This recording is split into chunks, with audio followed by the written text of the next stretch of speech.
और आइए अब बात करते हैं दिल्ली की, जहां छोटी सरकार यानी दिल्ली नगर निगम चुनाव के लिए जबरदस्त हलचल है। 4 दिसंबर को होने वाले एमसीडी चुनाव के लिए भी आज नामांकन का आखिरी दिन था। 250 वार्ड्स के लिए हो रहे इस चुनाव में बीजेपी और आम आदमी पार्टी ने पूरी ताकत झोंकी हुई है। आम आदमी पार्टी जहां कूड़े के लिए बीजेपी को कसूरवार ठहरा रही है, इसे बड़ा मुद्दा बना रही है, वहीं बीजेपी दिल्ली सरकार पर भ्रष्टाचार के आरोप लगा रही है। आज की पूरी रिपोर्ट देखिए।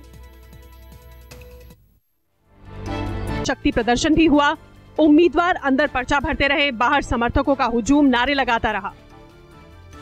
परिसमन के बाद दिल्ली एमसीडी का पहला चुनाव और आज नामांकन का आखिरी दिन। दिल्ली में लगभग 70 विधानसभाएं और 68 जो चुनाव आयोग के केंद्र है वो बनाए गए थे और साथ ही साथ निर्वाचन पंजीकरण अधिकारी को भी नियुक्त किया गया था। आज का ऐसा दिन था जिस दिन सबसे बड़ी संख्या में लोगों ने नामांकन अपना दाखिल किया, क्योंकि 2 दिन पब्लिक हॉलीडेज और आज अंतिम दिन था। साथ ही साथ तीनों पार्टियों ने, आम आदमी पार्टी, कांग्रेस और बीजेपी ने देर रात अपनी सूची जारी की, जिसके बाद नामांकन के लिए बड़ी बड़ी लाइनें नजर आई। एमसीडी चुनाव में बीजेपी, आम आदमी पार्टी और कांग्रेस के बीच मुकाबला होना है, लेकिन राजनीति में एक दूसरे के विरोधी भी गले मिले।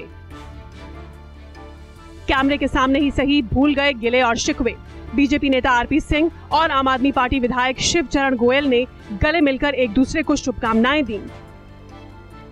दिल्ली बीजेपी प्रभारी भी नामांकन केंद्र पर नजर आए। दिल्ली के 68 आरओ सेंटर्स में आज नामांकन भरे जा रहे हैं। दिल्ली के आम आदमी पार्टी, बीजेपी और कांग्रेस की जो तीनों पार्टियां हैं, उन्होंने आखिरी वक्त में टिकट दिया और यही वजह है कि अब नामांकन सेंटर पे भारी भीड़ देखने को मिल रही है। दिल्ली के पूसा स्थित सेंटर में एक तस्वीर सामने देखने को मिली, जिसमें भले ही आम आदमी पार्टी और बीजेपी चुनावी रण में एक दूसरे के खिलाफ और तल्खी देखने को मिले, जो उनके बयानबाजी है वो काफ़ी कड़े रहते हैं, लेकिन जो तस्वीर सामने निकल के आई उसमें ये साफ तौर पर देखने को मिला कि किस तरह से बीजेपी के नेता आरपीएन सिंह और आम आदमी पार्टी के विधायक शिवचरण गोयल एक दूसरे को देखते हैं, एक दूसरे से हाथ मिलाते हैं और गले लगते हैं। तो इस तरह की तस्वीरें सुबह से देखने को मिल रही है। नामांकन दाखिल करने के साथ ही तमाम दलों के उम्मीदवारों ने अपनी अपनी जीत के दावे किए। समर्थक भी चुनाव से पहले ही अपने नेता की जीत का ऐलान करने लगे। आम आदमी पार्टी विधायक आतिशी ने दावा किया कि इस बार एमसीडी में झाड़ू चलना तय है। टक्कर सीधी सीधी किस तरीके से देख रहे हैं? देखिए, टक्कर तो बहुत सीधी है। टक्कर है दिल्ली की जनता में और भारतीय जनता पार्टी के बीच में। दिल्ली की जनता चाहती है सफाई हो, भारतीय जनता पार्टी ने 15 साल से सफाई करी नहीं है, तो इसलिए अब आम आदमी पार्टी इस बार चुनाव नहीं लड़ रही है, दिल्ली की जनता चुनाव लड़ रही है। दिल्ली की जनता बदलाव चाहती है। दिल्ली की जनता ने मन बना लिया है कि इस बार एमसीडी में भी केजरीवाल को लेकर आना है। दिल्ली नगर निगम के चुनावी दंगल में कूड़े के मुद्दे को केंद्रीय मुद्दा बनाकर उतरी आम आदमी पार्टी ने आरोप लगाया कि बीजेपी ने दिल्ली का कूड़ा कूड़ा किया है और आम आदमी पार्टी का मकसद दिल्ली की गंदगी को साफ करना है। भारतीय जनता पार्टी पैसे कमाने में नंबर 1 रही, गलियां साफ करने में जो नगर निगम की जिम्मेदारियां थीं, कूड़ा हटाने में एकदम फिसड्डी रही। ये भारतीय जनता पार्टी को पिछले 15 साल से जनता ने झेला है। अब आम आदमी पार्टी के रूप में एक बड़ा विकल्प, और ऐसा विकल्प जहां केजरीवाल जी जो कहते हैं वो करके दिखाते हैं। आम आदमी पार्टी कूड़ा भी साफ करेगी, गलियों को शानदार मेंटेन भी करेगी, मोहल्लों को साफ सुथरा बनाएगी, आपके मोहल्ले चमकने लगेंगे।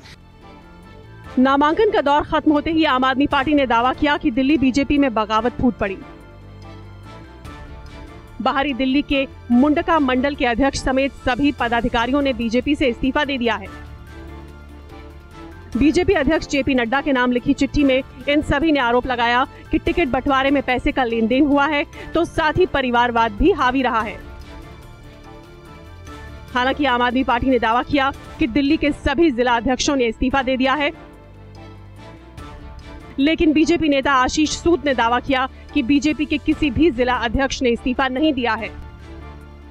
भारतीय जनता पार्टी के वो संगठन की नींव के पत्थर जो हैं, वो आने वाली नगर निगम की सच्चाई को भांप गए हैं और भारतीय जनता पार्टी के अंदर बगावत हो गई है। भारतीय जनता पार्टी के सभी जिला अध्यक्षों ने इस्तीफा दे दिया है। सौरभ भारद्वाज जी को बहुत चिंता है कि बीजेपी में क्या हुआ है। दरअसल उनके पास अपनी कुछ उपलब्धि बताने को नहीं है। वो ये नहीं बता सकते कि 8 साल में उनके विधायकों ने इस क्षेत्र में क्या किया, उनके 50 से ज्यादा निगम पार्षदों ने अपने अपने क्षेत्र में क्या किया और नगर निगम की पूरी पॉलिसी फॉर्मेशन में उनका क्या रोल है, उनको मालूम होना चाहिए। हमारे कुछ जिला अध्यक्ष चुनाव लड़ रहे हैं और हम एक कैडर बेस्ड ऑर्गेनाइजेशन है, इसलिए सौरभ भारद्वाज जी आप अपनी चिंता करिए, भारतीय जनता पार्टी की चिंता छोड़ दीजिए। एमसीडी के चुनावी दंगल में बीजेपी ने एक बार फिर सीएम अरविंद केजरीवाल पर गंभीर आरोप लगाए हैं। बीजेपी विधायक रामवीर सिंह बिधूड़ी ने दावा किया कि जल बोर्ड में लगातार घोटाले हो रहे हैं, जिसको लेकर सीएम अरविंद केजरीवाल के खिलाफ एफआईआर दर्ज होनी चाहिए। लेकिन आम आदमी पार्टी ने दावा किया कि बीजेपी जनता का भरोसा खो चुकी है और इसलिए वो केजरीवाल के खिलाफ मनगढ़ंत आरोप लगा रही है कि दिल्ली के मुख्यमंत्री अरविंद केजरीवाल के खिलाफ एफआईआर दर्ज कराई जाए।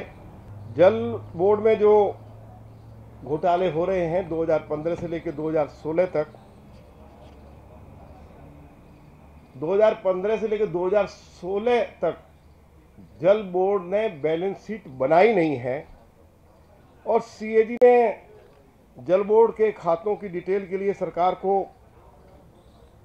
22 पत्र लिखे हैं, फिर भी अकाउंट डिटेल नहीं दी गई है। मनोहर कहानियों के दम पे चुनाव जीते कि साजिशों के दम पे चुनाव जीते, मनीष सिसोदिया को जेल में डाल के चुनाव जीते कि जेल से बाहर रख के चुनाव जीते, ये उलझा तो विपक्ष है। हमारे पास तो एक ही मंत्र है, हमें काम करना आता है, हमने काम करके दिखाया है।